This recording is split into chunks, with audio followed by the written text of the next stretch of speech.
النهارده هنتكلم عن واحدة من أفضل الدول في العالم، وهي مدينة مشيرب في قطر، وازاي المعماريين قدروا يتغلبوا على ارتفاع درجات الحرارة فيها.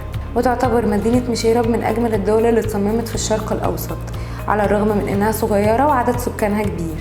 وبدأوا يصمموا المباني بالطرق القديمة بس بالتكنولوجيا اللي موجودة النهاردة. كمان لو بصينا على تخطيط المدينة من بره هنلاقي إن المباني قريبة من بعض جدا، والشوارع بقت أضيق، وده خلى أشعة الشمس متوصلش للشوارع غير وقت قليل جدا. وكمان زرعوا الأشجار عشان توفر ظل أكتر. كمان الممرات اللي فيها محلات معمولة على شكل أعمدة تحت المباني، وفي أغلب الأماكن في مظلات كبيرة بطول الشارع وتكييفات خارجية. ما تنساش إن المدينة مصممة بشكل أساسي للمشاة، ولو عايز تروح بيكون عن طريق مترو الأنفاق. كمان لو بصينا للمباني هنلاقيها كلها مصممة على الطراز الإسلامي، والمباني بتضلل على بعضها، فبالتالي ما بقاش المبنى معرض للشمس والحرارة طول النهار. ده غير إن المباني كلها مصنوعة من الحجر السميكي العازل للحرارة، والمباني كلها صديقة للبيئة، وهي مدينة مستدامة بالكامل بسبب التكنولوجيا والواي فاي اللي مغطي المدينة كلها.